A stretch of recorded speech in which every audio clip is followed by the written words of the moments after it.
Hello, world. Welcome to the Shannon Joy Show.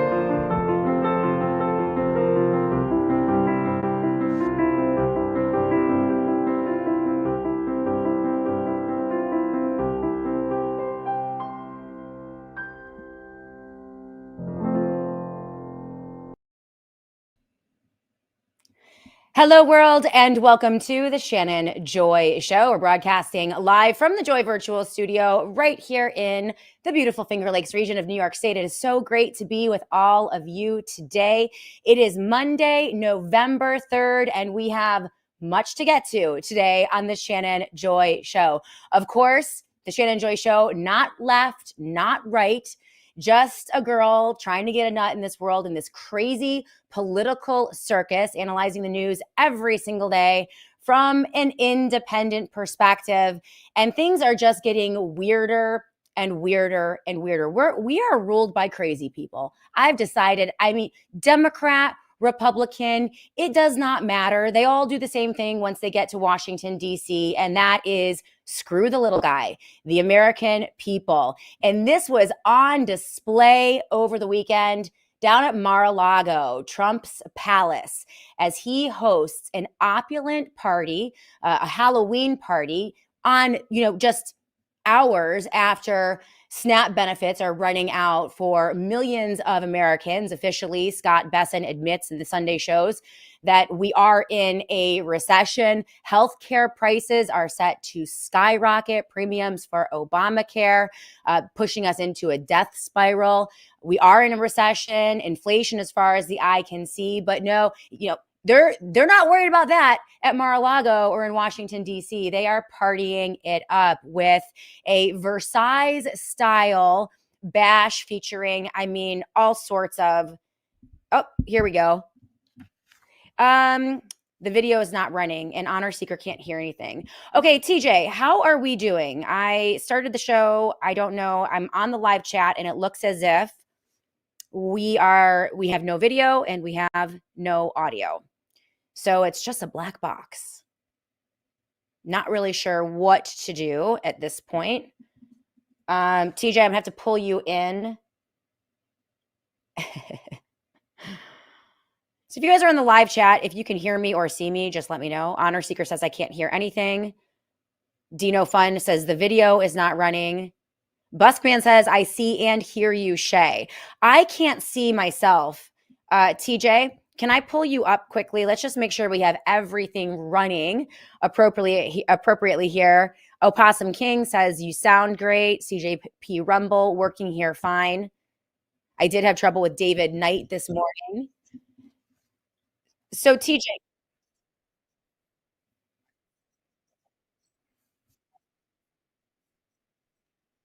Okay. Okay. The live chat says I'm good, but I can't see. So TJ, I'm not able to see the B-roll or anything that you're putting up on the screen. And I also can't see myself. So there is something going on. Yeah, typically I'm seeing a black box. Honor Seeker, even though I can't see or hear her, it's still the best show on Rumble.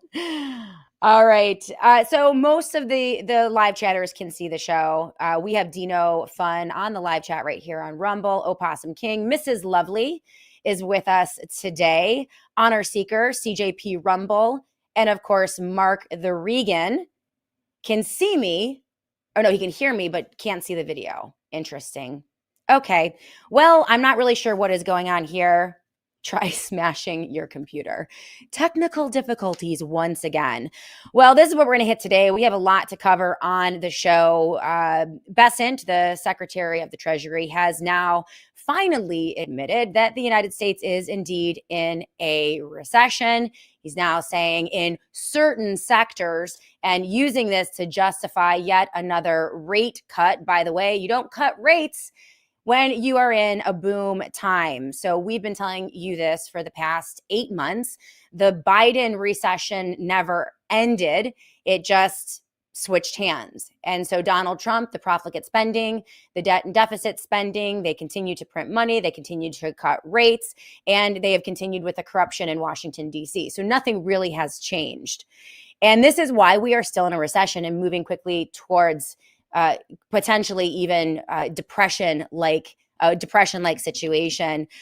Trump says, let them eat cake. The $1,000 per plate debaucherous bash at Mar-a-Lago happened hours after slashing SNAP benefits. And this is giving the Democrats and independents and normal people across the country all sorts of ammunition to critique this president. They're handing it to them on a silver platter. And so we're going to take a look at that today also. We have a couple pieces here. I mean, a lot in the top headlines for November 3rd, 2025. Really great piece that Peter Schiff featured on his website, schiffgold.com. It is from Mises, and we're going to look into this. We can't talk about 2020. 2020 is the reason that this economy still continues to be in crisis. We have a dollar devaluation. We have more pressure from BRICS nations as the de-dollarization is happening globally, placing more pressure on the American economy, and everything is grinding to a halt. This is because we have not addressed the original sin of governments for the past 20, 30 years, bailing out banks, bailing out the financial sector, and we're seeing it happen again. The title here, we still haven't faced the economic madness of 2020, where they doubled, tripled, and quadrupled down on trillion-dollar money printing and debt and deficit spending.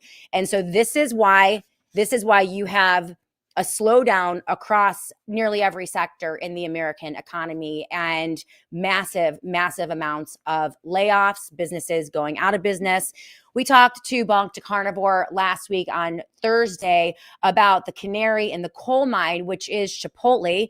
It is obviously a very popular restaurant for young people, ages 18 to 35, and they saw one of their worst quarters. This is indicating, and Bonk to Carnivore mentioned that, this could be the canary in the coal mine, indicating that regular people are running out of money. They're facing higher energy prices, inflation in every single category, despite what the government is telling us. We're looking at healthcare premiums set to utterly devastate so many families, small to medium-sized businesses, and the middle class. Of course, the working poor, the primary beneficiaries of SNAP benefits, also feeling the squeeze as their payments have been canceled. Meanwhile, we have lobster thermidor and dancing girls and girls in champagne glasses. Let them eat cake. Debauchery. The optics are terrible at Mar-a-Lago. It's a palace of Versailles style opulence, obscene wealth, debauchery. And this is the weekend, right as they are cutting SNAP benefits. So I have a piece here, and you really can't blame, Democrats are outraged by this. And frankly, I don't know how you can blame them. I mean, this is pretty outrageous. And yes, the pictures are absolutely real. He hosted his party on October 31st. Working poor. Did you call me, Shannon? Yeah, it's terrible. I mean, things are getting harder and harder and harder for those who do not occupy the top 3% of the wealthy in this nation. And those were the people primarily that gathered at Mar-a-Lago over the weekend on Halloween. Donald Trump hosted a lavish, Great Gatsby-themed Halloween party at his Mar-a-Lago resort. It was titled "A Little Party Never Killed Nobody," and it was a nod to F. Scott Fitzgerald's novel about the Great Gatsby. But it's drawing an enormous amount of criticism for the opulence, and this happening amidst a government shutdown that is now freezing federal funding. 42 million Americans now, and we can debate SNAP. We can debate welfare. We can have conversations about welfare in the United States of America. But why is it they always go after the poor first? There are massive welfare queens out there at the billionaire status. People like Elon Musk and Peter Thiel, Palantir, and many of Musk's various businesses. One of their largest customers is the Department of Defense. They operate with massive amounts of subsidies, huge government contracts, and largesse. I mean, if you want to talk about welfare, why not address corporate welfare first? Why not address the insider trading and the pay to play and the corruption and the money laundering? I mean, this idea that a congressman or a senator can go to Washington, D.C., making $165,000 a year, 3 years later, walk out of Washington, D.C. with a net wealth of $2.5 million to $5 million. Like, what is it? Like, why don't they ever go after that type of corporate welfare or political welfare, that type of grifting? It's always the poor and the middle class, the working poor, and also the sector of the economy, small and medium-sized businesses that just get crushed. They got crushed in the lockdowns of 2020 when we saw the largest redistribution of wealth from a working middle class to the elite 1%, creating 500 new billionaires in the course of 8 months, the end of 2020. Those were Trump's lockdowns. So yeah, we do need to talk about welfare, but why not start with the corporate welfare, the billionaire welfare? These people are disgusting. They're disgusting.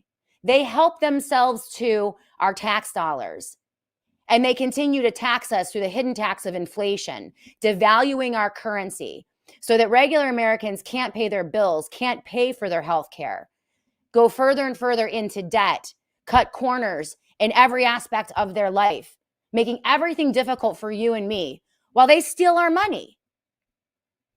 And they steal from us through inflation, through government policies, through profligate spending, through tariffs. It's one blow after another.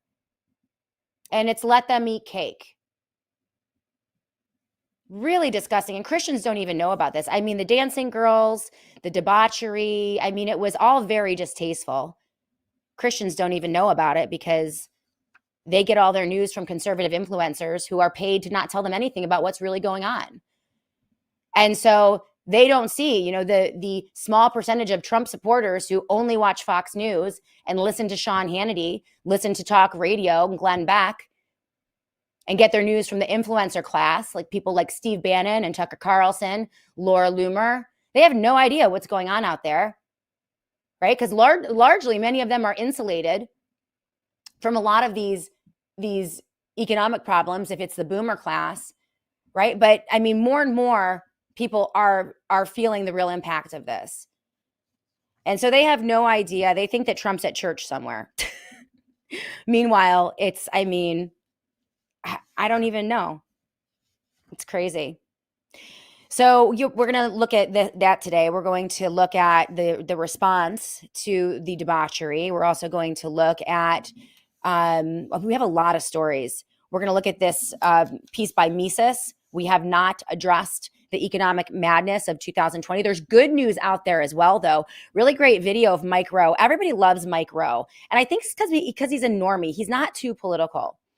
But there is a viral video making its way across the internet that is really blowing the lid off the insanity of the vaccines that we inject into our bodies. And he had an interview with a fellow named Gavin DeBecker, who is actually a criminologist, but he wrote a book on vaccines. It's called The Forbidden Facts, Government Deceit and Suppression About Brain Damage from Childhood Vaccines.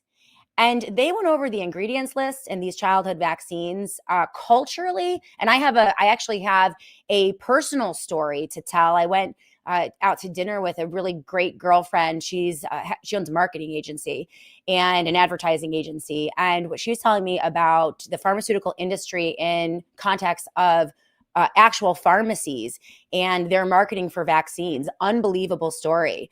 We can't have wins. There are no wins to be had in Washington, D.C. They are just screwing us left and right. Doesn't matter if it's Biden or Trump. It doesn't matter if it's the Republicans or the Democrats. They are continuing to fleece the American people and drive this economy into a ditch. And so, as you guys know, I don't see any wins in Washington, D.C., but there are big cultural wins happening from outside of Washington, D.C., and not even in the political sphere. It's in the cultural realm where people are becoming more and more cognizant to the two-party political farce, the fact that both the political parties are completely corrupt and that they work together to divide Americans on a regular basis as they plunder this country and push us into second or third world status as we move into the new 21st century global economy. And so more and more Americans are waking up to this and completely omitting themselves from that political process. But, the response of regular Americans to vaccines, which has been one of the most propagandized issues over the past 50 to 60 years. I mean, people were just knee jerk. Everyone got vaccinated. No one ever questioned vaccines, ever, ever, ever. Well, vaccination rates are down across the board in every category, including COVID-19 mRNA shots, but also flu shots, regular shots for adults, and even within the childhood vaccine schedule. And this is because the culture, despite billions upon billions of dollars in propaganda, despite the fact that Donald Trump is out there pushing his COVID vaccines and pushing the childhood vaccine schedule and pushing the vaccine schedule in general, the HHS is marketing all of these vaccines, despite all of that, from Democrat presidents and Republican presidents over the span of 20, 30 years. Like, Americans are not buying it anymore. And that video, we have videos from Mike Rowe that are really great. And also I have my anecdotal story about what happens when these pharmacies, they have to run these ads pushing the flu shot every year. I think it's a government thing. They get either kickbacks, subsidies, bonuses. I'm not sure what the structure is, but they have to roll out these flu commercials. And the response that they're getting, and this is from a gal, she's a normie, okay, and she's a marketer. It's a great story. So we're going to talk about that as well. I have some videos from the Let Them Eat Cake, debaucherous party down in Mar-a-Lago. Yes, I saw that Tom Massey got married in October. Congratulations to Tom Massey. I think that's amazing. And I thought he looked really happy. I interviewed him last Monday. And after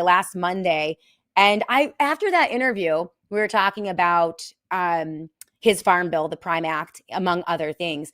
But I thought in that interview, he seemed very, very happy to me. And I was like, oh, I'm glad to see he's feeling better. He had a real tough go of it, losing his wife well over a year ago. And he recently got married in mid-October. And so love is in the air. I think it's great. A lot of people have a lot to say about whether or not he should get married. I think it's fine. And it doesn't even matter what I think. I don't think that we should judge whether or not people should get married. So there's some people think it's a little bit controversial. I think it's just fine. And I know a lot of, I've known of men after they lose their wives, many of them actually get married very quickly after. I'm not going to judge the time frame. And I think that whatever is the right amount of mourning time for them is good for them. And I'm not going to say a word about that. No way. So we have a lot to get to. A lot of stories in my top headlines for today. But as I mentioned, no one's in Washington, D.C. And, it seems as if it's likely impossible to purge the parasites in Washington, D.C. They have enormous amount of power. We're going to have to defeat them from the outside in, culturally, by not complying, by refusing to play the game, whether it's the electoral game, the vaccine game, you name it. The goal here is for the culture to flip the board. And so there are a lot of ways that we can win. Now, you can, however, purge the parasites in your bodies. And that is what I'm doing right now. I want to have, big thank you to our sponsors over at Purge. Right now, this is the product that I've been using. I'm on day 7 of my 15-day intestinal purge. So this is an advanced cleanse for digestive health. And, growing up, speaking of our healthcare system, every time you get sick, whether you have the sniffles, a sore throat, inflammation. You go to the doctor and it's always either a virus or a bacteria, a virus or a bacteria. So you get an antiviral or an antibacteria. Well, when was the last time you went to your medical doctor when you were dealing with some sort of malady and they said to you, hey, you know what? Maybe it's a parasite. Maybe it's not viral or bacterial, but maybe it's parasitic. This idea that humans can't have parasites or don't have parasites is one of the most interesting suppression suppressed pieces of information that I have seen. And I just thought of, when I first started thinking about parasites, I'm like, wow, like no one ever talks about them. But it is very true that humans can have parasites, and those parasites can impact your health in many, many negative ways. In fact, this came out in scientific reports in August of 2025. It was an eco-epidemiological study on Ecuador's coastal communities, and they found that 32% of 160 humans were infected with intestinal parasites. So this is something I think also as humans, really the past 100 years are the first time that most people have animals living with them inside their homes. So whether you have cats or dogs, if they're outside and coming in, I think that it makes a lot of sense to make sure that we're doing a parasite cleanse on a regular basis. And I love this product from Purge. I feel great. So bloating, lethargy, inflammation, all sorts of things can result from parasitic infection. So right now it's a 15-day intense intestinal cleanse, and it contains 17 natural ingredients, including wormwood extract, and this is designed to eliminate parasites, protect intestinal health, and stimulate immune cell production. It also safeguards your vital organs, but it's essential to have the plan in place to prevent future infestations. So you got to flush out the parasites. I'm doing it right now. Day 7 of my Purge. It looks like this. Right now, Purge is giving you guys 15% off of your order if you go to www.purgestore.com/joy. That is purgestore.com/joy. Use the promo code JOY. Join me on this cleanse, right? Again, we can't do anything about the parasites in Washington, D.C., but we can take responsibility for our own bodies and make sure that we are naturally healthy with regular parasitic cleanses. 15% off right now in your order if you go to purgestore.com/joy. TJ is going to pop that link up in the live chat and in the comments section right here on Rumble. So we're going to go to a quick break. Hopefully I can get my video up in the break, and then we're going to get into the news of the day. We're going to look at the grifting influencers of Con Inc. This is from Nick Short at Political Short. I linked this onto my show notes as well. Really great piece. If you've wondered why Con Inc., Bizarro Con, and conservative media is constantly lying to you, or if they're constantly lying to you, Nick Short pulls back the curtain and gives a lot of insight into what's going on with the influencer class in the conservative movement. It's a big, big problem. And these people are not conservatives. They're not constitutionalists. And frankly, most of them aren't Christians. And I think that that's evident when you see what's going on down in Mar-a-Lago, all of the debauchery and the debased culture.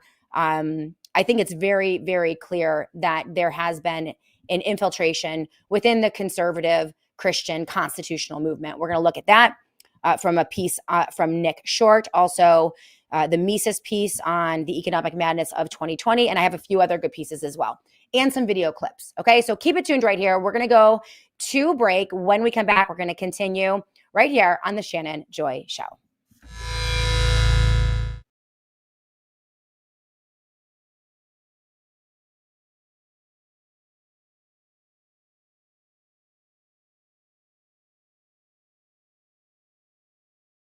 Have you thought about backup power for your home or office?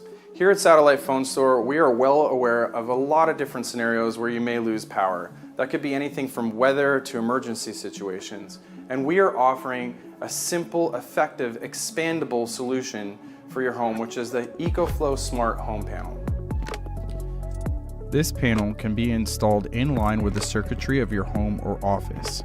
You have the option of 10 circuits that you wish to power in an emergency. This means that if you want to be selective on what needs power in an emergency situation, you can power just the vitals or more.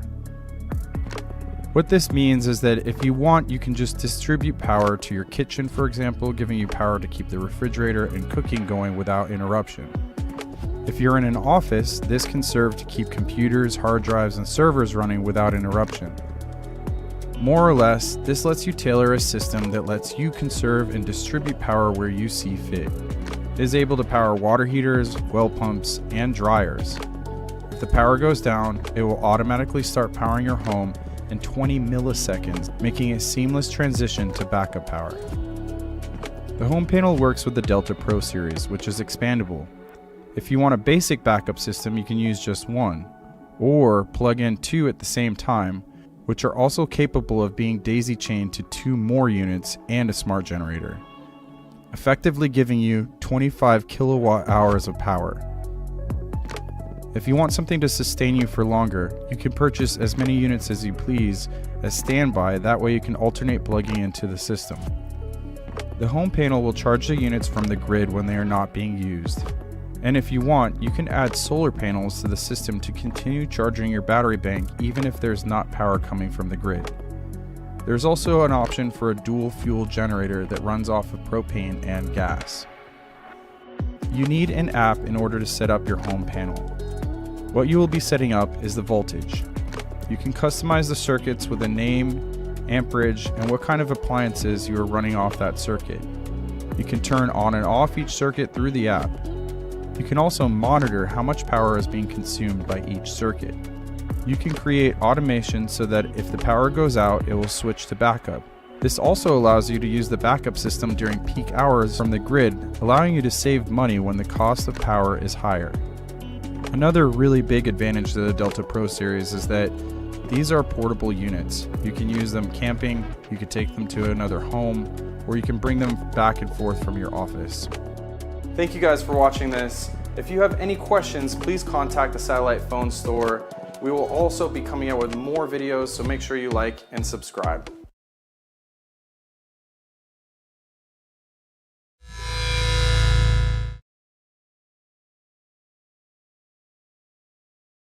Welcome back, everyone, to the Shannon Joy Show. By the way, the Martini Girl, the video of the woman dancing in the giant martini glass at Mar-a-Lago, all of the Trump humpers, by the way, are online today screaming that that video is fake. It was from a different party. It wasn't real. It's had over 18 million views. And so I actually posted it out last night and got hammered by a bunch of Trump humpers who were like, that's fake news. That's not real. That was from a different party. It turns out it's absolutely authentic. This was from Mar-a-Lago, and it was from this party. BBC Verify confirmed its authenticity and debunked the claims that it was an old photo from another event. That is as recent as a couple hours ago. I checked up on Grok. And so, yeah, sorry, the debauchery is real. The opulence is real. The middle finger in the face of every American struggling to pay their bills, to make their mortgage payments, their rent payments, to pay for healthcare is all very real. And the tone deaf nature of this administration and all of the grifters surrounding this administration is just not okay.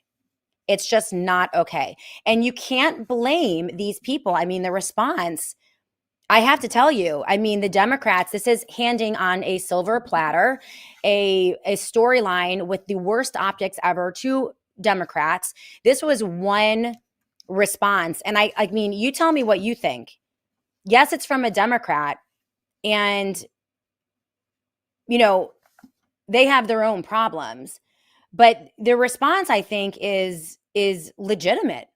I mean, what can you say to this president? $1,000 a plate. And this is what they wrote. Trump holds a trashy Great Gatsby ball for his rich cronies and a major middle finger to the millions of Americans about to lose access to their food benefits through SNAP. 42 million to be exact, right? Set that aside for a minute. I mean, just the optics are horrifying. And it gives a lot of ammunition to the Democratic Party. The most Christian president that we've ever had, by the way. So the Christian conservative right thinks that this is their president.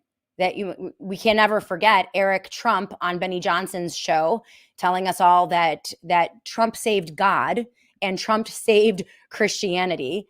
And none of my Christian friends know about any of this because they're watching the grifting influencer class, and these type of images they're just not seeing. So again, like I mentioned in the last segment, they think Trump, was at church this weekend when he wasn't.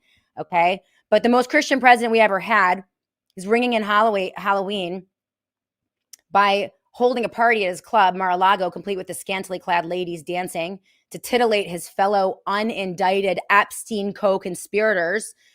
By the way, many people saying, Tom Massey included, that this shutdown, the length of this shutdown, unprecedented, and many are beginning to believe it has a lot to do with not signing in the newly elected Arizona Democrat Grijalva. She hasn't been sworn in because Mike Johnson refuses to give Congress the 2018 vote it needs to pass a critical motion on releasing the Epstein files.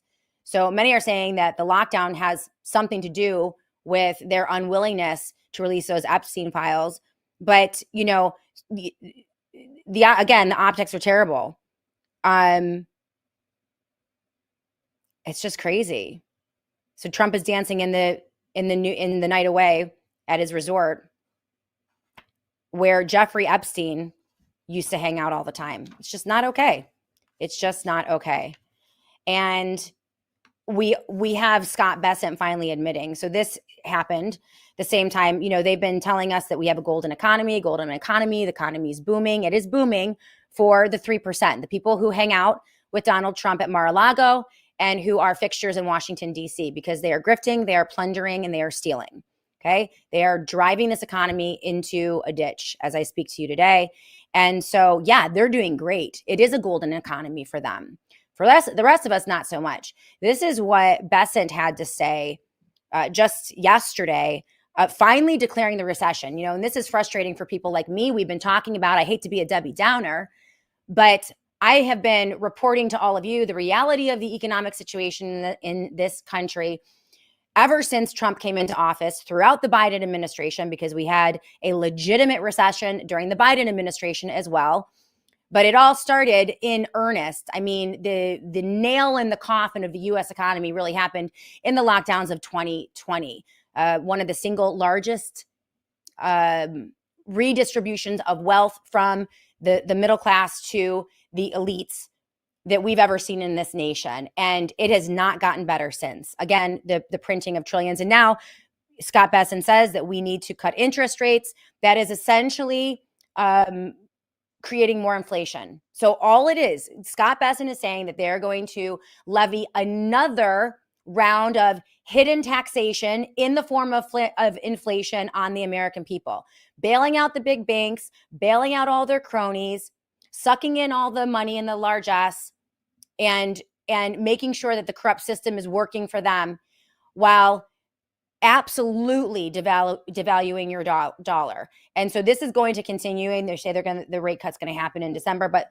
let's play this video of Scott Bessant. If you have that for me, TJ, finally admitting what we've been telling you, what I've been telling you here on this program, right? Because there was a terrible recession when Biden was in office, never when Trump is in office, right? This is the way that Con Inc. works, and Bizarro Con, right? Nothing has changed, but since we have a Republican president in office and his name is Trump, well, then what was a recession now becomes boom times. And they've just been lying to your faces for 8 months. Finally, Scott Bessant comes out and admits what we all know. And this is what he had to say over the weekend. This week, the Fed voted to lower interest rates another quarter of a point to its lowest level in 3 years. However, the central bank's newest official, Stephen Myron, is warning that if the Fed doesn't continue to lower interest rates rapidly, the U.S. could face a recession. Do you agree that the U.S. is at risk of facing a recession? I believe that we are in a transition period here, as we are seeing Transition. the Trump administration has cut back on government spending, Jake.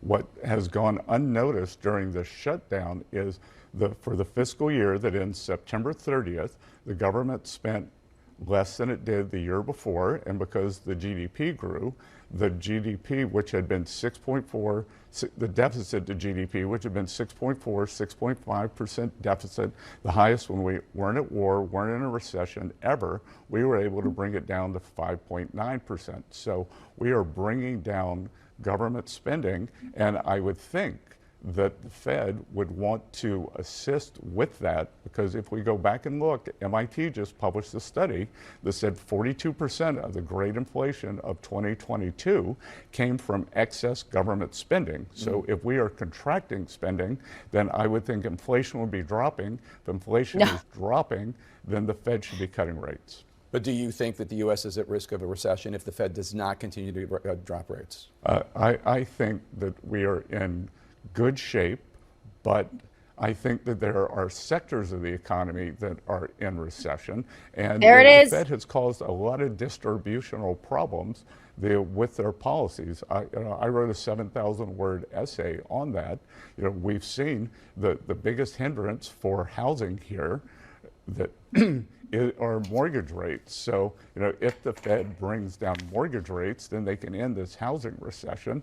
Low-end consumers who have gotten killed under President Biden, these high rates are hurting them because they have debt, not assets. So I think that there are sections of the economy that could go into recession. All right. What he said was that there are sectors of the economy that are in recession, just meandering. None of what he just said made any sense at all. The fact that he's saying that high interest rates are the culprit in the boxing out of Americans from, the American dream of home ownership. It's not interest rates. It's not I think my parents, when they bought their first house, by the way, I think their first house was like, I don't know, $39,000 when they first built their first home years ago. But I want to say my parents' first interest rate was like 12, 13, maybe 14%. It's not interest rates. It is the manipulation of the housing market and these large private equity firms like Blackstone and BlackRock going in, buying up homes at 2 to 3 to 4 times the value, then selling those homes back to themselves and driving up prices in suburban neighborhoods and high value neighborhoods across the country. And they're doing that at an accelerated pace. So there's market manipulation and cheating happening, right? That is boxing the American people out of the dream of home ownership. Of course, he's not going to address that. He's going to say it's because of interest rates. Well, raising interest rate or cutting interest rates is only going to help the elite class and the banksters. It's going to create inflation for the rest of us. But at least now he's finally admitting it. And this is what it looks like in real time. Brian Sozzi is the CEO of Chipotle. And this is what he said about the US consumer. Like, what we're seeing here is just a grinding, a slowing down of everything at every single sector, except for high tech industry, AI, and these digital companies. The circular investment model between NVIDIA and 6 or 7 other massive tech corporations. They're all handing money to each other. A lot of that money is probably printed by the federal government. And that's what's holding up the US stock market right now, right? There's no there. And it's a bubble, as everyone is beginning to understand. But what's happening on Main Street, like in the real world, not at Mar-a-Lago, is that consumers are tapped out, right? It's becoming impossible. And this is what he wrote to explain the very, very dismal outlook for Chipotle in fourth quarter. He said earlier this year, as consumer sentiment declined sharply, we saw a broad-based pullback in frequency across all income cohorts. Since then, the gap has widened, with the low to middle income guests further reducing frequency guests to Chipotle. We believe that this guest with a household income below $100,000 represents about 40% of our total sales based on our data. And they are dining out less often due to concerns about the economy and inflation. A particularly challenged cohort is the 25 to 35-year-old age group. We believe that this trend is not unique to Chipotle and is occurring across all restaurants across the board, as well as many other discretionary categories. So food, clothing, dining out, vacations, every sector.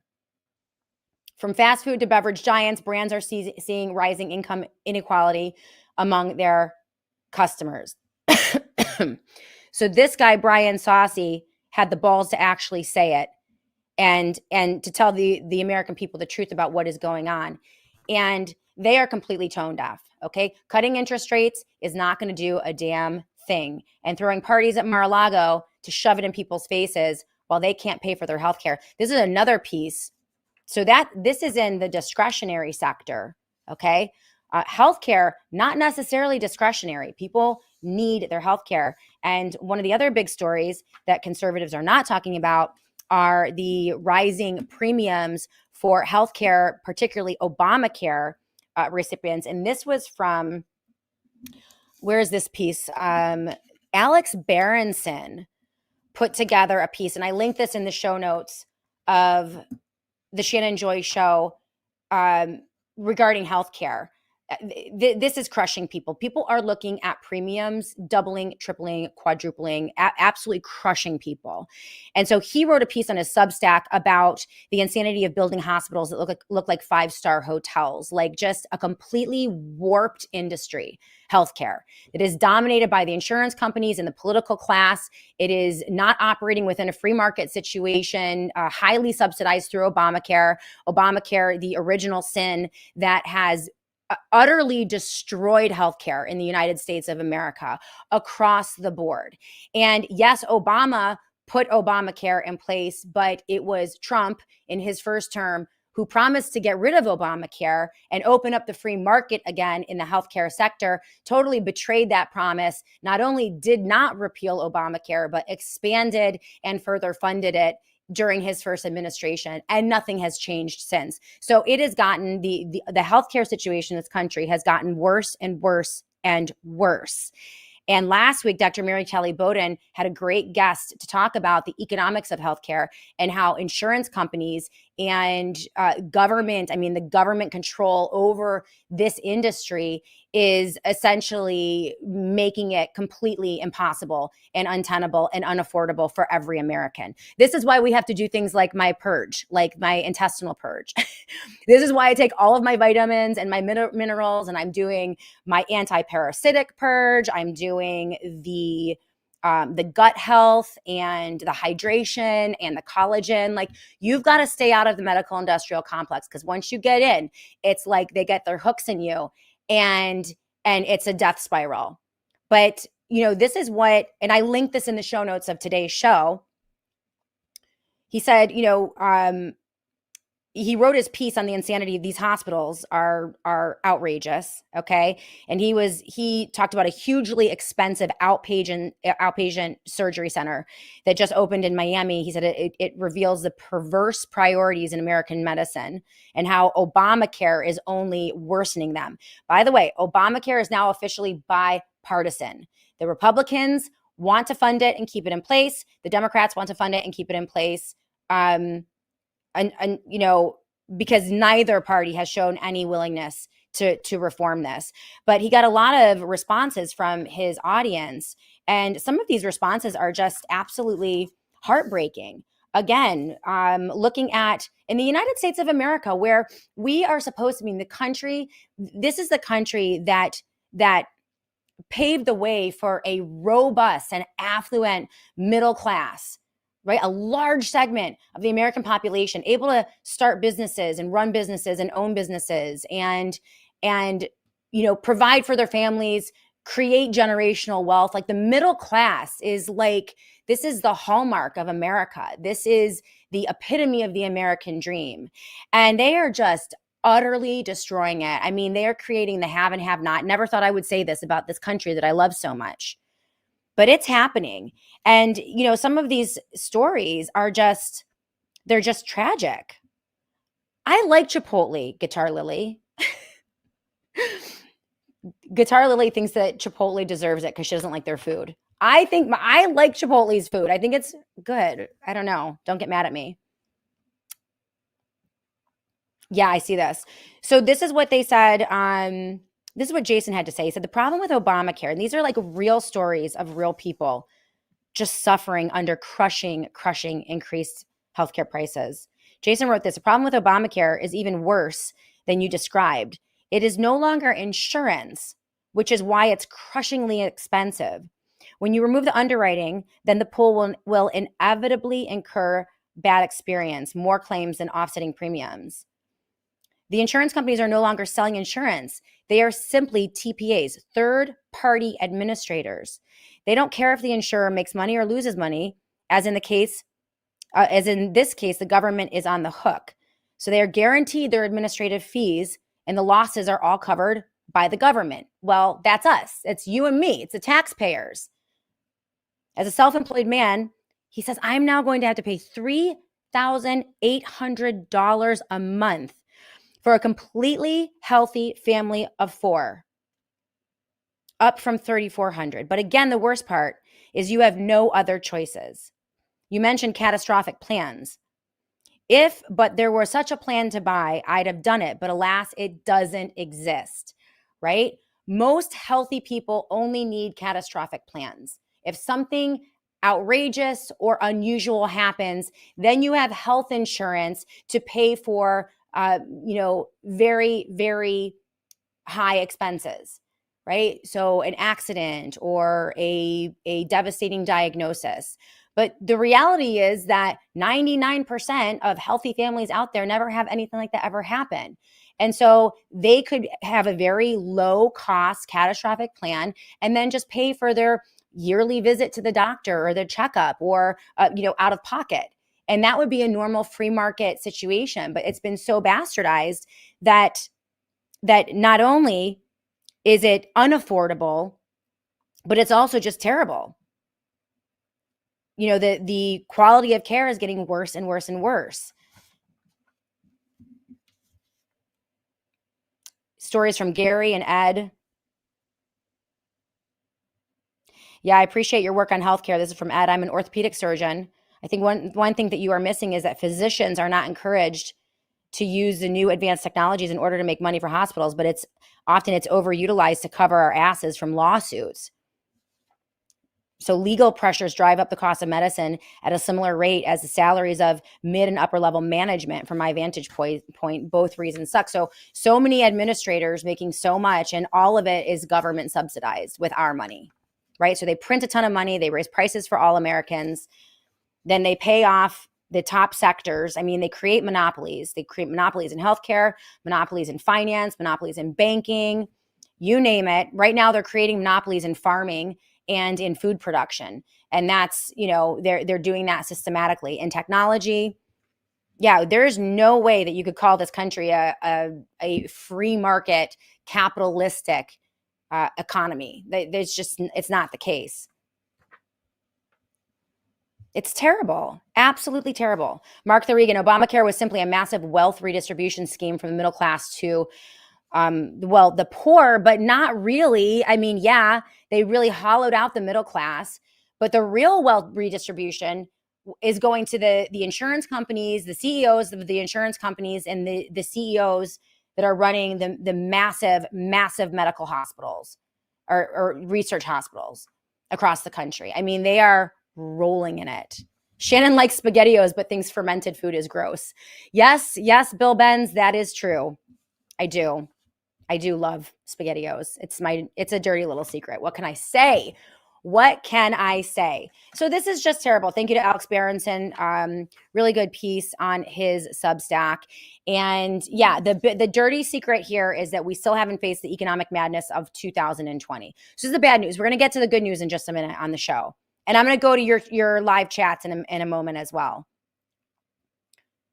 There is no good news when it comes to the economy. There just is none whatsoever.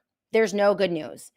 And we're going to have to suffer the consequences of basically 50 years of debt and deficit spending that has accelerated exponentially since 2020. Like 2020 was an atom bomb. It was an atom bomb. The lockdowns and the designation of essential versus non-essential businesses was an atom bomb dropped on the US economy by Donald Trump and the Republicans in the last year of his presidency. And then President Biden picked up that bomb and exacerbated it, accelerated during his tenure of 4 years. Now Trump is putting the final nails in the coffin of our economic system, and it is tragic to watch. But this was featured on Peter Schiff's website. It was a piece in Mises, and they write this: it's been more than 5 years since the federal government led a complete upheaval of American society in the name of public safety and health. Even after 5 years, America still hasn't fully realized the irreparable damage done to our economy and to social and economic life. And that was Donald Trump. And we can't talk about that. Notice how COVID is off the table. We can't talk about the toxic shots. We can't talk about the poison shots. We can't talk about the government lockdown and the DOD and military involvement in the lockdown of 2020. We can't talk about any of it because it was wholly created and inflicted upon us by the guy that we reelected in 2025, Donald Trump. So he and Biden together did this to us.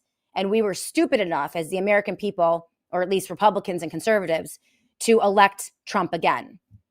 All right. So this is the original sin right now. This is what we're grappling with. And this is what has set us into this death spiral.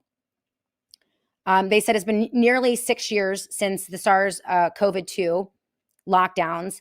And we still have not recovered. And they go into, here, this idea that the government should be heavily involved in the mechanism of finance, right? Monetary policy, fiscal policy. And now this new thing with the Trump administration is direct government involvement in the buying up of stakes in massive corporations, which we've talked about on the show. So we are watching, with the lockdowns happening, we're seeing private investors donating money to pay the salaries of military personnel. We are now seeing black budgets. We don't know how the money is being, spent because the government is shut down. Again, Donald Trump now taking stake in 5 major corporations over the past few months. We have pay to play. We have the tariff action. Trump is now out there saying that the Supreme Court ruling on his ability to impose tariffs, which are taxes on the American consumer, whether or not that's constitutional, that's supposed to happen in Congress. And so there is a very important Supreme Court case that is rolling along. Donald Trump is now saying that's the most important case in the country, and he needs the power. He needs the power to inflict tariffs on the importers of goods from outside the United States of America. And he needs to be able to manipulate that, because we see every time he makes a threat with the tariffs that a whole slew of insider trading happens, and he is systematically stuffing money into the pockets of the billionaire class, including his own sons, right? Barron Trump famously making like $1 million, maybe $1 billion, I don't know how much it was, on a very suspicious trade after the president came out and impacted the market through policy. Okay, that's not supposed to happen. That's the reason that all spending needs to originate out of Congress. That's the reason we have separation of powers, so that Trump can't just sit up in the Oval Office and crash businesses, crash the stock market, increase the valuation of another business. It's insane. It's insane. But they go into this piece And this was this is interesting to note.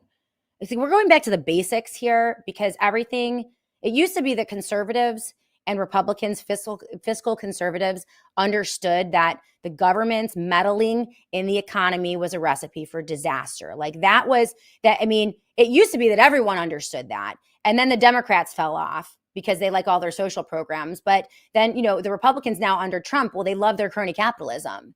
And they love the idea of an elite class that can just essentially use the American people and the taxpayer and the vast resources of this country to make each other rich.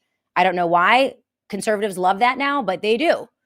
And apparently, Trump needs to be given a wide berth. He can do anything, even if it's unconstitutional, as long as he's getting the Democrats and really owning the libs. It makes no sense.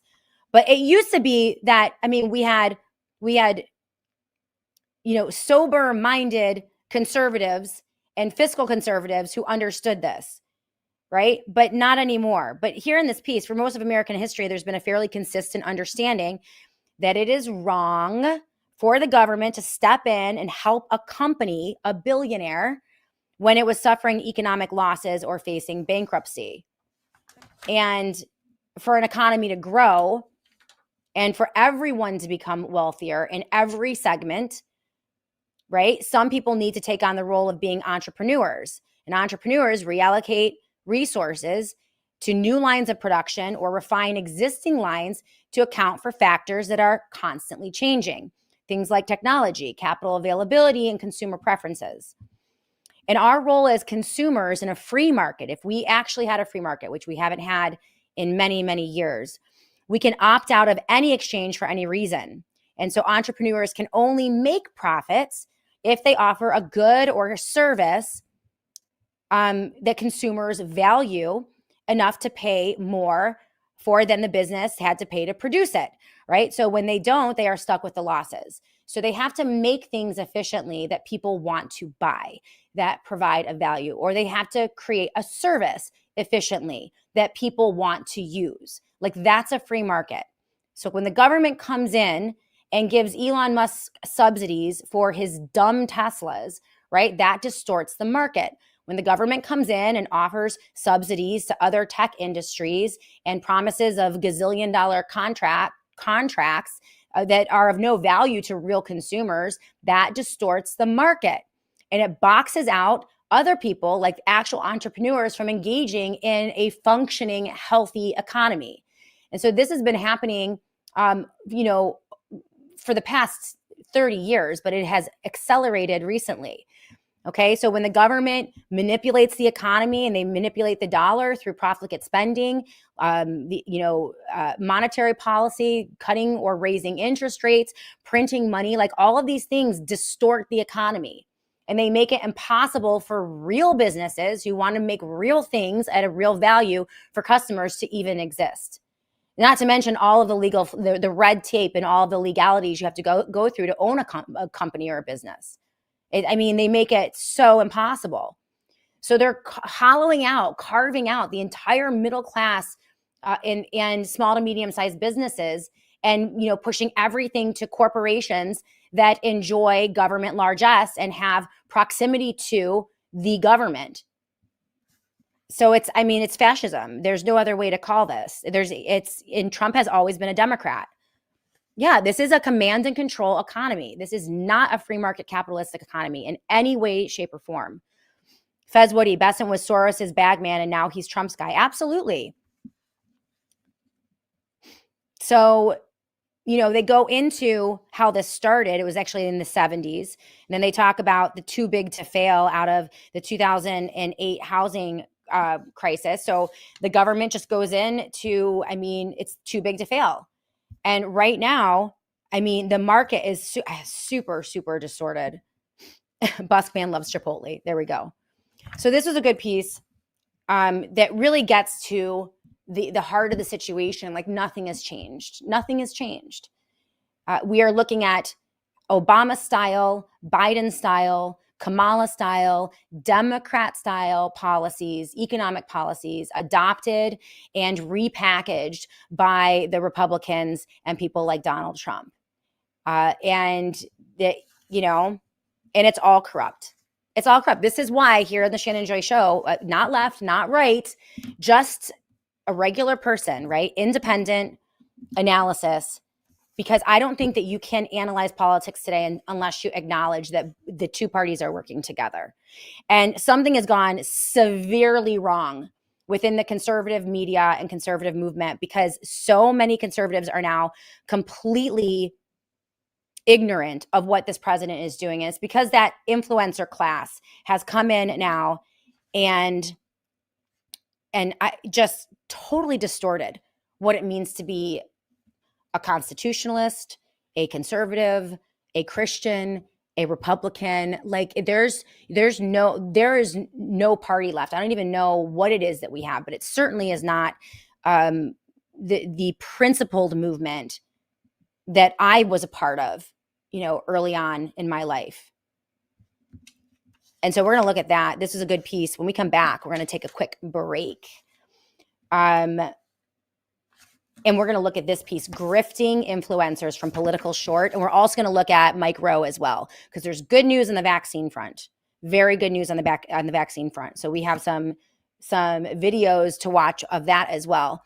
But this was a great piece by Nick Short that I pushed out on the twit over the weekend. And it was a strategic move, handing the keys to influencers. Influencers who are not conservatives. I labeled them BizarroCon, people like Nick Fuentes, Laura Loomer, Dilly, the Tate brothers, Benny Johnson, Russell Brand, and even people like Scott Bannon or Steve Bannon, who wasn't around in the early days of the Tea Party. This is a really great piece by Nick Short. We're going to look at this. I'm going to see what you guys think about that. How are you doing right now in the economy? I mean, it's just amazing for me. At least, as I mentioned, Scott Bessant is now admitting that we are in recession. He's saying certain sectors are in recession. The whole economy is in recession. They're lying to us and manipulating the numbers big time. But I'd love to hear from all of you about how are you doing with rent? How are you doing with the mortgage, interest rates? How are you doing with inflation and energy prices and healthcare prices and premiums? The conservative media is completely tone deaf to this right now. And I think to their detriment. They're going to lose bigly, I think, in upcoming elections. Not that it matters. It doesn't matter.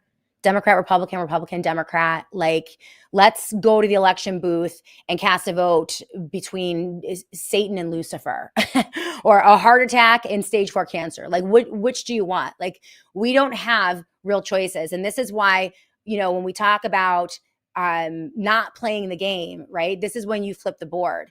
And we just have to stop playing the political game. And I think more and more Americans are doing that. They're waking up.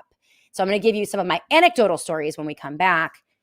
And Buskman says, I'll say it live on the SJS. I'm officially tired of winning. If this is winning, if Trump and his cronies all dressed up, engaging in the debauchery of Mar-a-Lago with the dancing girls and the opulence and all of it, then if that's winning, well, it's winning for them. But the rest of us are kind of like, what the hell happened? Like, all of this and all I got was a stupid hat, a stupid red hat, right? You got your Make America Great Again hat. Good for you. You can't pay your mortgage. You can't pay your bills. You can't pay for your health care. Oh, and by the way, you were poisoned by Trump's toxic shots and you're continuing to be poisoned. I mean, this is what happens when people follow the Pied Piper off the cliff. And yes, Zoe Joey 123, we need some good news. All right, we're going to do good news when we come back. I'm going to take some of your comments as well when we come back right here on the Shannon Joy Show. But first, we're going to take a quick break and take a look at some of our sponsors. Please remember the SJ advertisers and sponsors. It's how we keep the lights on here at the Shannon Joy Show. Today, I'm talking about Purge. Again, as you guys mentioned, or as I mentioned earlier, I am day 7 in my 15-day parasite cleanse. It's going great. I feel fantastic. I already feel like more energy and sleeker, and Purge has a great offer for the SJ audience right now, 15% off. You can join me in the Purge.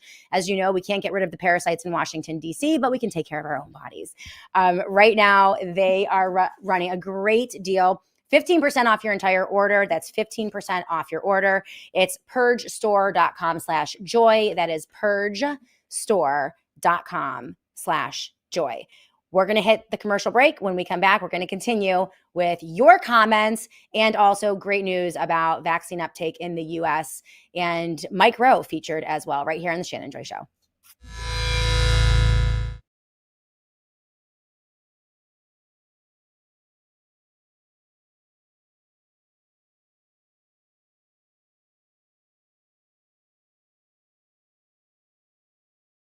I do want to shout out one of our amazing sponsors over at Relief Band.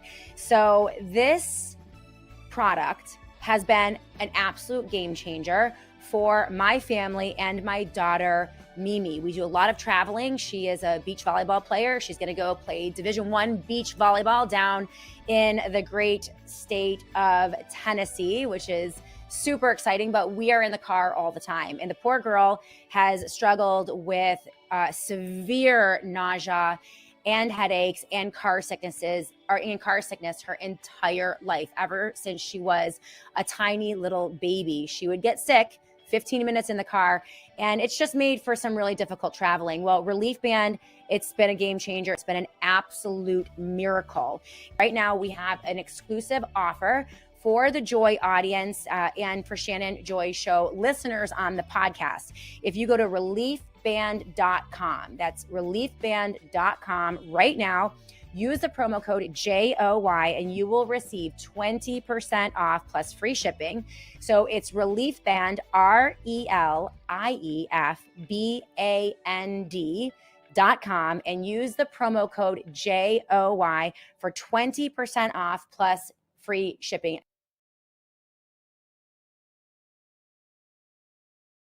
Get ready to rethink how you build and deploy your retirement wealth. Traditional investing is dead. Aggregated total of monies in retirement funds in the U.S. are pushing $35 trillion right now. The capital's there, and it's invested in just basic stocks, bonds, mutual funds. And I think that the investor of today just needs to expand what they can do with that money. So with Rocketdollar, you can make private and alternative investments, single-family property, homes, limited partnership investments in private equity and venture funds. It could be even cryptocurrencies or digital assets and everything in between. Holding real estate next to your public stocks, and I always joke around that it's no longer the S&P 500, it's the S&P 7. And dollar for dollar, if you own these inside of IRAs, You typically end up getting 20 to 40% better annual returns than owning the same investment outside of that IRA account, because you don't have to pay taxes on an ongoing basis. I have parents who have no retirement savings because they work in the restaurant industry. I love that I figured out a way to be impactful to Main Street, normal working individuals, people that would have changed the course of my parents' lives had they met someone like that.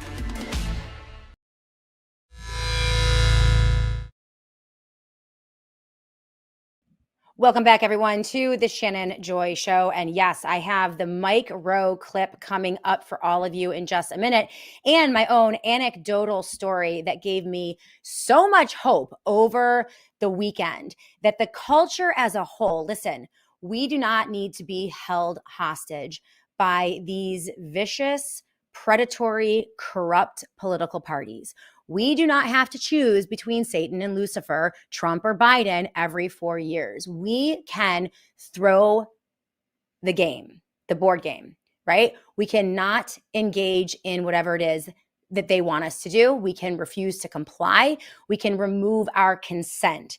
And we are seeing, despite all of the horrifying things that we see in Washington, D.C. and Mar-a-Lago, we are also seeing the culture move. And I have a great example of that for you in just a moment. But I do want to talk about what has happened. One of the reasons that everything is so freaking crazy right now, and that conservative Christians have no idea what the hell is happening within the economy. It's why conservative Christians are betraying every principle they've ever had, right? Largely because the influencer class and conservative media has been completely infiltrated and completely warped. And we're seeing this right now, major, massive shakeup and crack up within the conservative movement. Everyone's fighting everyone. Okay. So Tucker has Nick Fuentes on, who is a Nazi. He loves dictators like Stalin and Hitler. He also jokes about raping women, and he's a complete misogynist. He's just a complete dirtbag, right? But he's the new Charlie Kirk, because Tucker Carlson has now platformed him, normalized him, fed him to his conservative Christian audience, and given him his blessing with a softball interview that was utterly ridiculous. That was last week. So now all like the Ben Shapiro and National Review type people are all up in arms about Nick Fuentes. All of it's coming down to like whether or not you support Israel. And it's just a hot mess, a complete mess. You also have with Candace Owens now, taking the lead on all of the skepticism about Tyler Robinson and he is the lone assassin who took out Charlie Kirk. Right. So she is now going to war with TPUSA, saying that they were in on it and maybe Trump was in on it as well. And it's just like this, just a huge crack up. Like the entire thing is falling apart. It's because a lot of these people were never conservatives to begin with. They were never constitutionalists to begin with. They didn't build anything on principles. I think Candace Owens included. They're paid actors to come in and use all of the words and the messaging that really gets a conservative Christian audience going, but really they're running propaganda. And so this has made everyone very confused. This is why my Bible study ladies think that Trump was at church over the weekend and not engaging in the debauchery of the Mar-a-Lago, Palace of Versailles, extravaganza over the weekend. Like they're just not seeing it. They are shielded from reality. And this happens on the left as well. Okay. So Democrats and people on the left have absolutely no idea about the reality of what their own party is doing to them because they're listening to NPR all day. Right. And the Democrats are good and Republicans are bad. So we have pockets of populations who are just 100% consumed by 24/7 propaganda from the left and the right. And so they can't have Thanksgiving dinner with each other anymore. I mean, this is why neighbors hate each other. It's a real mess. But Candace is definitely, in my opinion, a propaganda agent, 100%. And I think that Tucker Carlson is as well. And that doesn't mean they're not nice people and they're not doing the best they can. I don't think it's very nice to lie to your audiences, but I just don't use them as sources. They can do whatever they want. But this is critical in understanding what happened. And it was written by Nick Short. His handle is @PoliticalShort on Twitter. He has about 160,000 followers. And he wrote this about grifting influencers within the conservative movement. He said, handing the keys to influencers was a strategic move by some on the right who thought it was better to bring them inside the tent and mold them to serve particular agendas. After all, you can't gain influence or power without those retweets, quote tweets, followers, and link clicks. The thinking, so far as he can tell, and he says he's not an intellectual, whatever that means, but the thinking was that it's better to have them, these influencers, inside the tent pissing out rather than outside the tent pissing in. So we're talking about Trump Inc., MAGA Inc., and the apparatus that is driving and running the Republican Party. So he goes on. Most of these influencers were not around during the Tea Party era. So let's talk about Nick Fuentes, Candace Owens, Laura Loomer, Brendan Dilley, Andrew and Tristan Tate, Steve Bannon, Benny Johnson, Russell Brand. I'm just naming a few. There are a bunch of other ones out there as well. Alex Jones. Alex Jones was around, I think, during the Tea Party era. Was he? I don't know. But I don't think that Steve Bannon was around during the Tea Party, right? So, that was an organic movement that was that popped up after the bank bailout of 2008. It was anti-Bush. Remember, they bailed out financial institutions and screwed the little guy, which is what they always do. Okay, so most of these influencers were not around during the Tea Party era. And that was when I began to get involved, to be honest. Those who were active then weren't as driven by financial gain or overt self-promotion. For the most part, the Tea Partiers were about building up others and spreading the word. So it was like the blogger days. And there was certainly grift in certain corners, but the incentive structure that we have now was not in place then.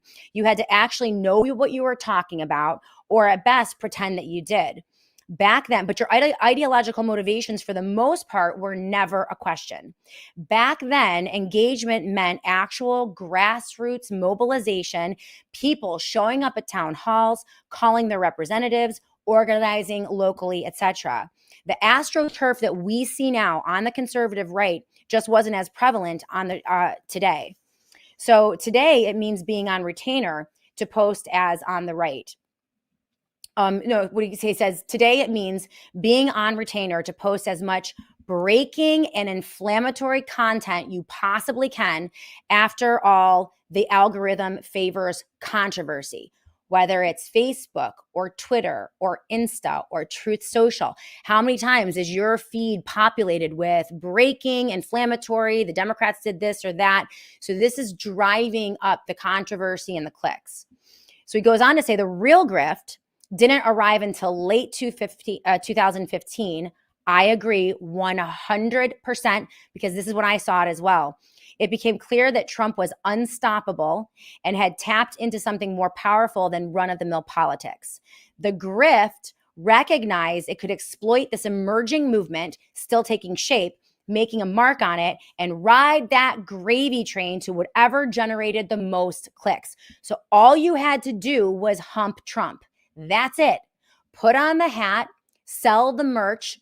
Trump is the God King, and you just ride that gravy train all the way to the bitter, bitter end. And as long as it generates clicks, retweets, etc., you're good. And remember, all of the trials and the controversies, and he's arrested, and they raided Mar-a-Lago, and he's in handcuffs. The Democrats said, like, all of this controversy, they need it to continue so that you are not watching what the other hand is doing. The other hand is working with the Democrats to continue to fleece the American people and hollow out the middle class while they enrich themselves. Okay. So they were never MAGA, and many will even admit as much. So a lot of these influencers have no ideological underpinnings. They have no principles at all. They're actors. That's it. And a lot of them will admit that to you. And tragically, it kind of started with Rush Limbaugh, though I would not lump him into this group. I mean, he held out for a very long time. He didn't sell out until Trump. But he had a nice long career of being outside of the political fracas. It wasn't until the end of his career, Rush Limbaugh, that he decided to hop onto the Trump train. And I think it actually destroyed his legacy, in my opinion. But I digress. These people, he made a point to say that he was an entertainer. And I think he did have principles, but that was the beginning of saying, this is all. And then Alex Jones rode that gravy train, right? Alex Jones admitted in court hearings for his divorce settlement that everything he did is a show. It's not real. He doesn't believe any of it. He just knows what to say to conservatives to get their juices flowing and to really drive up hatred for the Democrats or the libs. And they all are doing it now. And it's just, it is digressed over the past 10 to 15 years. So he goes on to say, as payouts for engagement from YouTube and X and Facebook began increasing, the incentives became completely perverse. The financial infrastructure for influencer grifting literally didn't exist at scale during the original movement, but it kicked into place in 2015. And I was there for it. I watched it. I think he's absolutely spot on. By 2019, he says it became so obvious that there were people in Trump's first administration who leaked information to some of these influencers and helped put their careers on steroids with the scoops, the breaking news. They would feed them stories. They would be able to break stories. They would get, hundreds of thousands of followers. If Trump, said, hey, go ahead and follow this person, think Laura Loomer. And that, this gave them credibility, right? So you think they're breaking stories. They're not. They're regurgitating propaganda. The stories are originating within MAGA, within Trump Inc., within the Republican Party, and then they're being repackaged to you with, the conservative sloganeering and the conservative packaging so that you will buy what is essentially socialistic fascism in the name of Christian nationalism, Trumpism, or Make America Great Again, or America First, which is Nick Fuentes' brand. So Nick Fuentes is a fascist, okay? He is a full-scale, in-your-face fascist, and he does not hide that, but he calls it America First, right? So you can see the packaging there. He doesn't believe, in my opinion, anything that he talks about. He's simply grifting and making money. Tucker Carlson has now platformed him, thus giving him an air of legitimacy. And this is why people are now saying that Nick Fuentes is the next Charlie Kirk. All right. I think that there's something pretty insidious happening over at Turning Point USA as well. So he goes on to say, these people were given credibility for repeating propaganda and feeding it to you. He said, these are some of the most vile human beings that I have had the misfortune of meeting. I haven't met any of them, but he has. He said they traded access for follower counts, turning public service into a launching pad for media careers for both themselves and the influencers they helped create. He said those who still won't condemn what they are doing and what they created are cowards. He says they're abandoning the very people they've raised money off for so long. And then he talked to all of us, those of us who consider ourselves in, the conservative movement, and those who have gone down the Trump train, joined the Trump train and MAGA Inc. and America First. He said this: you help normalize the grift by setting the stage for any influencer to swoop in, tell you exactly what you wanted to hear, and sweep you off your feet, never taking into account the fact that most of these people are not stupid. They know how to hustle and they know how to grift. They studied the algorithm, identified the trigger words, mapped the outrage cycles, and now they're better at manipulating conservative audiences than the mainstream media ever was. In less than a decade, they've managed to F so many of you over, he used the F word, who desired power, and they're still doing it, while most, not all, smile, wave, and pretend that they won't come for them next. The irony here is the same people who warned you about the mainstream media manipulation created an even more insidious ecosystem where grifters fresh out of the tank speak your language so fluently that you don't even know that they're the opposite. They even identify with you potentially on 90% of the topics. And you guys will say that to me as well all the time. Well, I don't like that Alex Jones said this or that, or I don't like the fact that so-and-so said this or that, but I agree with them on 90% of the things. Well, that's how propaganda works. That's how the con works. They invite you in, they get you in on the 90% of things that are objectively, obviously true. But it's that peripheral 10% or even the 1% or even the one moment when it mattered for them to use their voices that they sat back and said nothing. And that was Con Inc. in March of 2020, in the critical 3 to 6 months when Trump destroyed this country. Irreparable harm from the lockdowns of 2020, not to mention what he did with Operation Warp Speed and the mass poisoning of millions of Americans and the mass sterilization of so many women because of the mRNA technologies, okay? They sat back and said nothing. They didn't crawl out of their holes until Biden was firmly ensconced in office in January of 2021. That's the scam.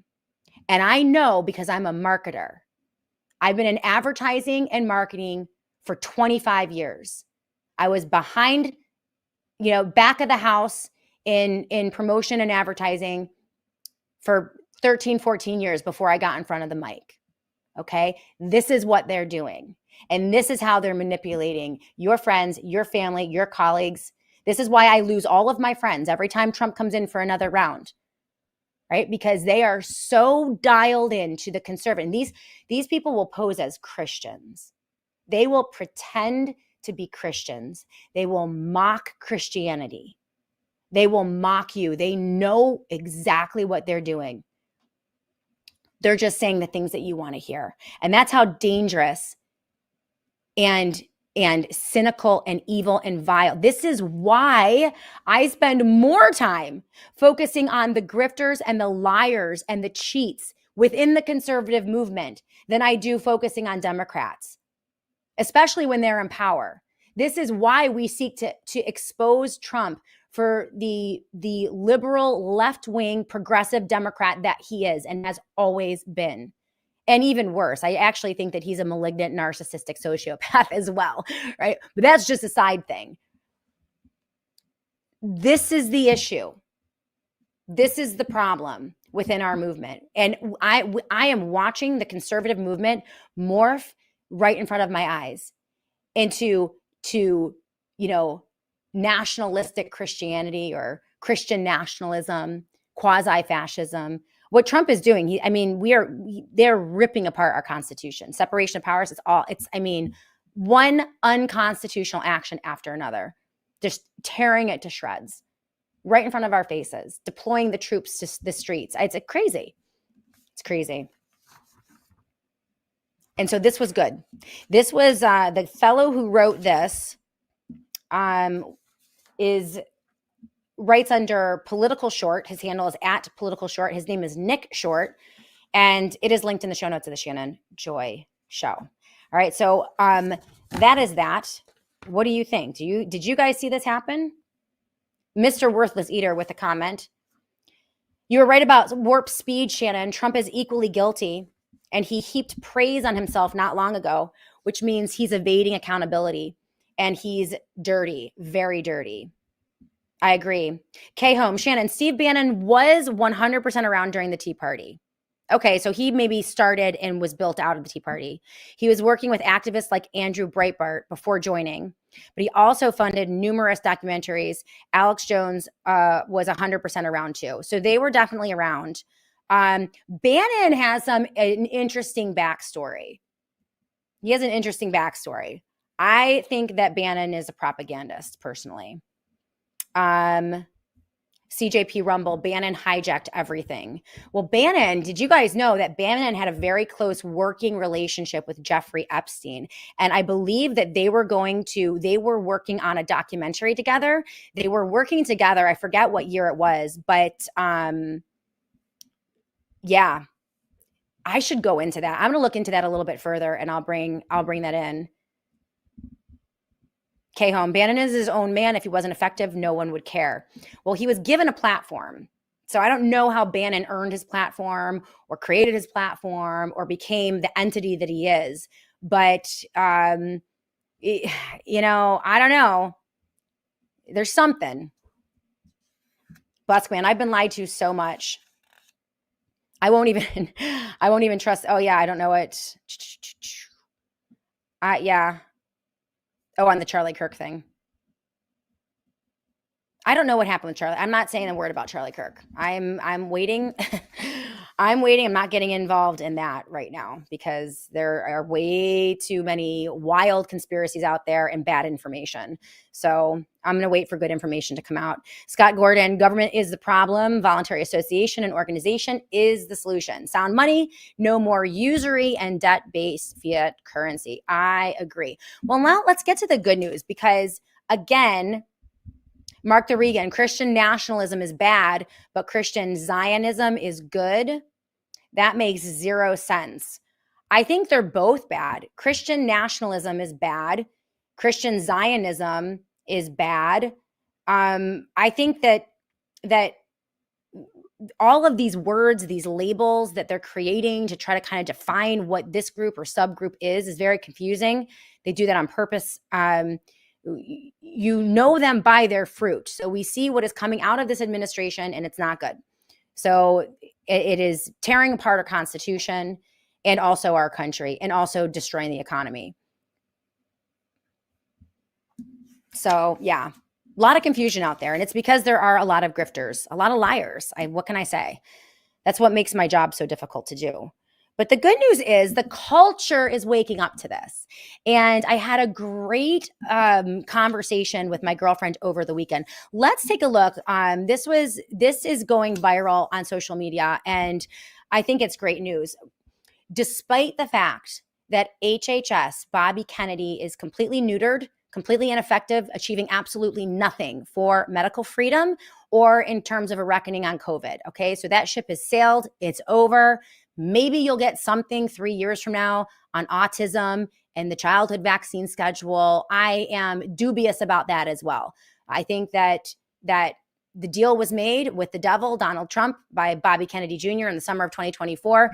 And I suppose he's doing the best he can, but we're not getting anywhere with HHS. Despite the fact, though, that Donald Trump is pimping the mRNA shots, pimping the COVID vaccines, has the full weight and endorsement of the federal government and HHS. They're rolling it out to pharmacies across the country. We are seeing the uptake of COVID vaccines absolutely plummet. And we're also seeing the truth coming out about the childhood vaccine schedule. And this was posted out by Mike Rowe. He had an interview with a fellow named Gavin DeBecker, who wrote this little book called Forbidden Facts, Government Deceit and Suppression About Brain Damage from Childhood Vaccines. And this clip came out of it. Take a look. This is why we're seeing uptake of the childhood vaccine schedule by parents for their babies plummeting as well, which is such great news. Take a look at this clip, though. It's going mainstream. And my girlfriend, who is also a marketer, she owns an advertising agency. I was out with her over the weekend. One of her biggest clients is a pharmacy. You would know the name of this pharmacy, but I'm not going to divulge that. I'm just going to tell you what she said about what happens when they try to roll out pro-flu shot messaging for this company. It is a great story. I'm going to fill you in on that. But let's take a look at this clip between Gavin DeBecker and Mike Rowe about the childhood vaccine schedule. Here are some ingredients in today's modern vaccines: gelatin from boiled pigskin, chicken embryo protein, blood from the hearts of cow fetuses, human fetus DNA fragments, albumin from human blood plasma, and finally the big one, ethyl mercury, which until just a few weeks ago, thanks to RFK Jr., was in all kinds of vaccine products given to children, even though the FDA and the CDC claimed it had been removed in 2005. It wasn't. It was still in 6 vaccines given until just very recently. Mercury, for God's sakes, injected into people. I mean, how what are we doing? I'm not a scientist, but I have enough brain cells left to know that mercury should not be injected into human beings. Why is it still a witch's brew? What is the purpose of all of these wild components, including and especially mercury? They claim and maybe believed that it was only trace amounts, so it didn't matter, even though ChatGPT or Grok or any other AI will tell you that mercury in any quantity, no matter how small, those are the words it'll use, no matter how small, should not be touched, should not be breathed, should not be eaten, and should not be injected other than in childhood vaccines. All right, so that was Gavin DeBecker. His book is Forbidden Facts, Government Deceit and Suppression About Brain Damage from Childhood Vaccines. Great interview between him and Mike Rowe. Mike Rowe is pretty mainstream. He was the host of that show, Dirty Jobs. He's kind of like just a mainstream kind of guy, super popular. And the fact that he's coming out, I mean, just the ingredients list. I mean, this was stuff. I remember when I first got into the vaccine debate over 10 years ago, when I first looked at the list of ingredients on all of the routine childhood vaccines that were being injected into babies. I remember telling people about this and being like, this is the most insane thing that I have ever seen in my life. But you could not penetrate mainstream news media. Like, you were smashed down. There was no way you could get mainstream messaging about this. And the fact that this is now being pushed out by more and more mainstream characters. We've reported here on the show, there have been a couple different polls that have been released and actual numbers that are showing that vaccine uptake in general across the board for every single category, including the mRNA shots, is at all-time lows. And the messaging, it's basically the culture, the Republicans, Democrats, the healthcare industrial complex, the military industrial complex, the entirety of the government, state and local governments, hospital systems. I mean, you name it. The massive amount of propaganda to keep the truth, what you just heard from Gavin DeBecker about the ingredients in these vaccines, mercury being injected into babies, insane. Right? The fact that the culture is becoming aware of this, despite their dogged attempts to keep this suppressed, is a huge, huge victory. And I was having dinner with my girlfriend, devastatingly handsome Dr. Joy, and I went out to dinner with my girlfriend and her husband over the weekend. And as I mentioned, she owns an ad agency, and one of their biggest clients is a pharmacy. So they work on all of the marketing and all of the advertisements for this particular pharmacy. And there is some type of money incentive. I don't know if it's state governments or the federal government that throws money at pharmacies to promote, like there's a government incentive to promote flu shots every year. And so these pharmacies have to roll out this messaging. And she's like, Shannon, we have they have dedicated social media people. Every time they roll out flu shot messaging, right, they get an onslaught. Like the floodgates open of people who are like, why are you pushing this poison? Why are you pushing flu shots? Flu shots are poison. Shame on you. She's like, we have to dedicate people to go in and respond to this. And I was like, that is insane. As a marketer, and I was saying to her, I'm like, well, why don't they just typically, if you're an advertiser, you don't run advertisements that make the majority of your target market mad at you and want to yell at you about these things, right? You change your marketing. And she was flabbergasted about it. And I didn't want to pry too much. She's a normie, right? I hang out with a lot. My husband's a normie, I think. And so I didn't want to, she knows how I feel about vaccines. But, I think, I got the sense that somehow in order to be a pharmacy, you have to do some sort of outreach about the flu shots.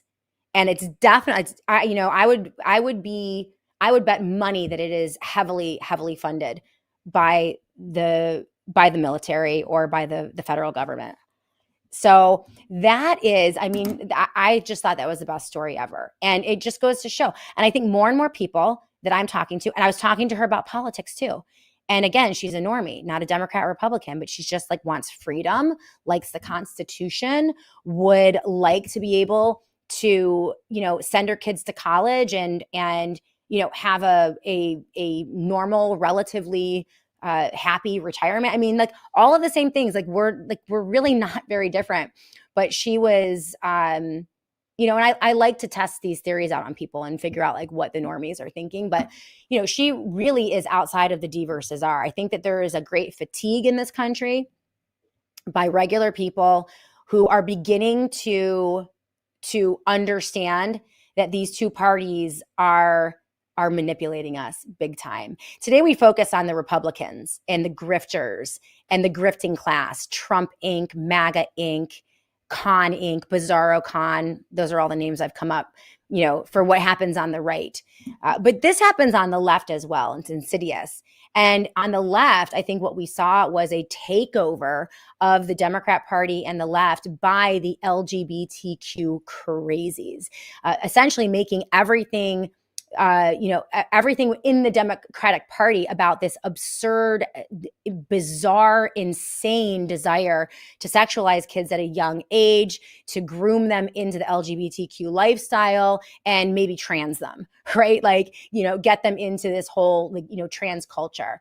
And I will tell you, most normal Democrats are not really into that. But you could see how the entire party got completely hijacked by that subculture of crazy people, right? So I would say that, and then like the crazy race baiters. I mean, there were, but I believe that they're all psyops. Like these movements, regular people who have real movements and want normal things like freedom and freedom of religion and free markets and rule of law and good governance, small government, all these things that regular people want. They just deploy these agents into these movements, I think, to confuse it all. So that's kind of just what I'm thinking. Yeah, the uniparty isn't just manipulating us, they are murdering us. Certainly poisoning us, for sure.